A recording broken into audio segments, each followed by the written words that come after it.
ہمارے channel Urdu moral story میں خوش آمدید۔ ہمارے چینل سے روزانہ آپ کو سچی اسلامی کہانیاں سنائی جاتی ہیں۔ ان کہانیوں میں کوئی نہ کوئی ایسا سبق چھپا ہوتا ہے جو آپ کی زندگی سنوار سکتا ہے۔ آج کا واقعہ بھی ایسا ہی ہے۔ چلیے سنتے ہیں آج کی کہانی۔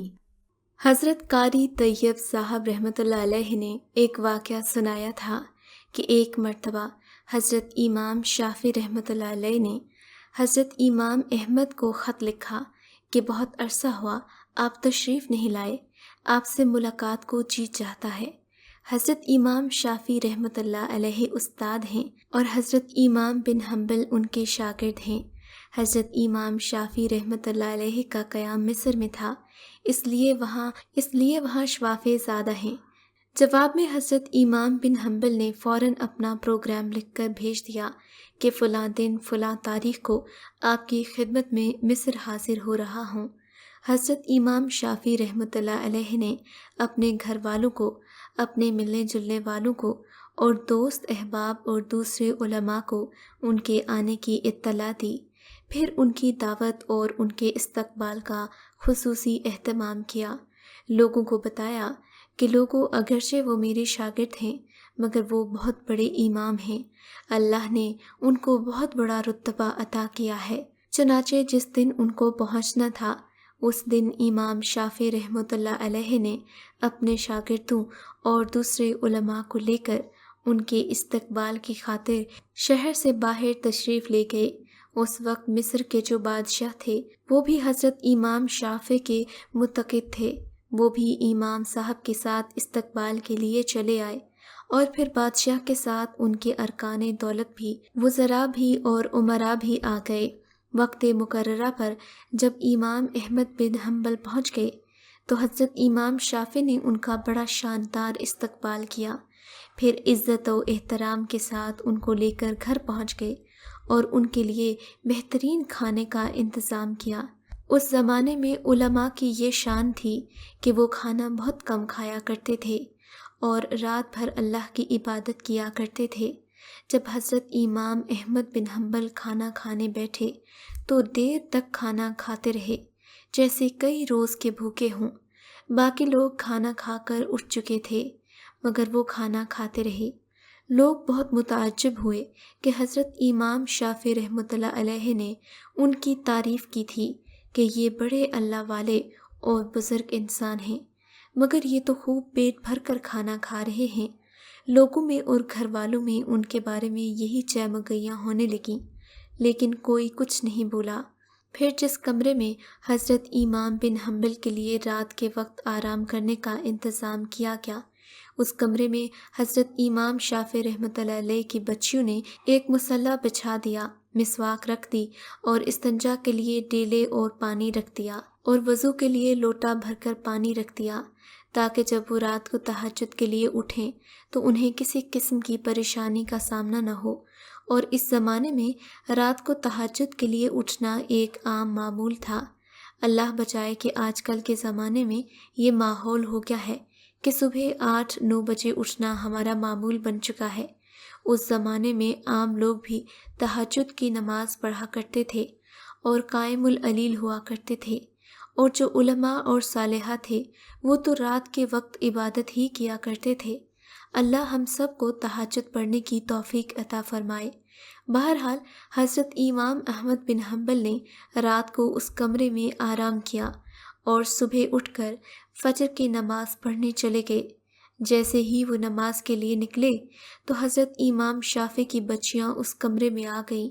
وہاں دیکھا تو پانی کا لوٹا ویسے کا ویسا پانی سے بھرا ہوا تھا، نہ مسواک استعمال ہوئی، نہ ڈیلے استعمال ہوئے، نہ وضو کے لیے پانی استعمال ہوا، سب کچھ جیسا تھا ویسا ہی رکھا ہوا تھا۔ اب ان کے دل میں شبہ ہوا کہ شاید رات کو زیادہ کھا لیا تھا، اس لیے تہجد کے لیے آنکھ نہیں کھلی۔ فجر کی نماز پڑھ کر جب امام احمد بن حنبل گھر تشریف لائے تو گھر والوں نے حضرت امام شافعی سے کہا کہ آپ نے فرمایا تھا کہ وہ تو بڑے ہی اللہ والے ہیں اور بہت بڑے بزرگ اولیاء اللہ ہیں، مگر رات کو تو انہوں نے خوب کھانا کھایا۔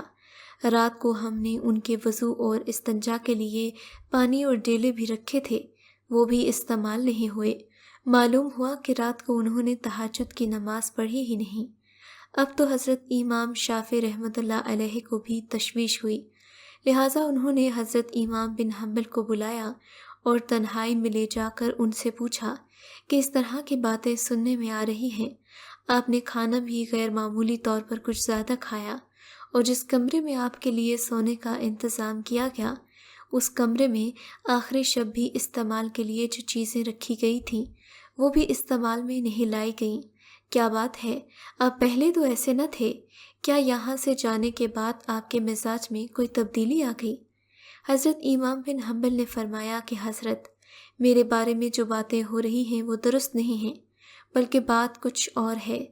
بات دراصل یہ ہے کہ میں جس وقت کھانا کھانے کے لیے آپ کے دسترخوان پر پہنچا اور جس وقت میں نے اس کمرے میں قدم رکھا، میں نے دیکھا کہ اس کھانے کے حلال اور طیب ہونے کی وجہ سے وہ کمرہ نور سے چکا چوندھ ہو رہا ہے، اور یہ دیکھا کہ آسمان سے لے کر اس دسترخوان تک انوار کی بارش ہو رہی ہے۔ جب میں نے یہ صورتحال دیکھی تو میں نے سوچا کہ جتنا بھی زیادہ سے زیادہ اس کو کھایا جا سکے کھا لیا جائے، اس سے کہ اس کھانے کا ذرہ ذرہ ایمان اور دل کو روشن کرنے والا ہے۔ اس لیے مجھ سے جتنا زیادہ کھانا کھایا جا سکا میں نے کھا لیا، اور میں نے یہ نہیں دیکھا کہ کون کتنا کھانا کھا رہا ہے اور کون میرے بارے میں کیا سوچ رہا ہے۔ جہاں تک مجھ میں کھانے کی سکت تھی میں کھاتا گیا، اور پھر حلال کھانے سے بدہضمی بھی نہیں ہوتی، بلکہ وہ تو انسان کے لیے ایک تریاک ہوتا ہے، اندر جا کر جزو بدن بن جاتا ہے اور روح کو منور کرنے کا ذریعہ بن جاتا ہے، اور الحمدللہ میں نے اس کا اثر محسوس کیا۔ کھانے کے بعد نہ تو مجھے بدہضمی ہوئی نہ مجھے کوئی تکلیف ہوئی۔ پھر کھانا کھانے کے بعد عشاء کی نماز سے فارغ ہو کر جہاں آپ نے میرے لیے آرام کا انتظام کیا تھا وہاں جا کر میری حالت ہی بدلی ہوئی تھی، اور سونے کو آرام کرنے کو طبیعت نہیں چاہ رہی تھی۔ اگرچہ میں لمبا سفر کر کے آیا تھا، مگر اس کھانے میں اتنی غذائیت اور توانائی تھی کہ میری تھکان بھی ختم ہو گئی اور سستی بھی جاتی رہی۔ جب میں سونے کے لیے لیٹا تو مجھے نیند ہی نہ آئی، لہٰذا میں لیٹا رہا، لیٹے لیٹے قرآن پاک اور احادیث پر غور کرتا رہا، حتیٰ کہ پوری رات غور و فکر کرتے ہوئے گزار دی۔ اس روز میں نے قرآن اور حدیث سے 100 مسائل حل کیے، اور یہ وہ مسائل تھے جو اس سے پہلے کبھی میرے ذہن میں نہ آئے اور نہ ہی میرا ان کی طرف خیال گیا۔ لیکن آج کی رات جب میں نے غور کیا تو مجھے ایسا محسوس ہوا کہ قرآن و حدیث کے علوم اور اسرار میرے سامنے کھلے ہوئے ہیں۔ تمام مسائل کی تفصیل اور جوابات میرے ذہن میں آتے چلے گئے، اور صبح تک میں مسائل کے بارے میں غور و فکر کرتا رہا۔ اسی حالت میں صبح ہو گئی۔ یہ سب آپ کے کھانے کا اثر تھا جو رات میں نے محسوس کیا، اسی لیے تہجد کے وقت نہ لوٹا استعمال کرنے کی ضرورت پیش آئی اور نہ ہی مسواک کی ضرورت پیش آئی۔ وہی عشاء کا وضو میرے لیے فجر میں کام آیا۔ یہ سن کر حضرت امام شافعی رحمۃ اللہ علیہ نے اپنے تمام گھر والوں کو یہ حقیقت بتائی، اور جو لوگ ان کے بارے میں غلط قسم کی باتیں کر رہے تھے کہا کہ ان سے معافی مانگو، تم نے ان کی شان میں گستاخی کی ہے۔ معزز سامعین، ذرا سوچئے، اگر حلال کھانے کا یہ اثر ہے تو حرام کھانے کے ہماری اولاد پر اور ہمارے اپنے جسم پر کیا اثرات مرتب ہوتے ہوں گے۔ اور ہم تو آج کل حلال اور حرام کی تمیز ہی بھول گئے ہیں، اور ہماری اولادوں کے بگاڑ کی بڑی وجہ بھی شاید یہی ہے۔ اللہ ہم سب کو حلال کھانے کی توفیق عطا فرمائے، آمین۔ اگر آپ کو آج کا یہ واقعہ پسند آیا ہے تو اس ویڈیو کو لائک ضرور کیجیے، اور اس طرح کے مزید قصے سننے کے لیے ہمارے چینل اردو مورل سٹوری کو سبسکرائب ضرور کیجیے۔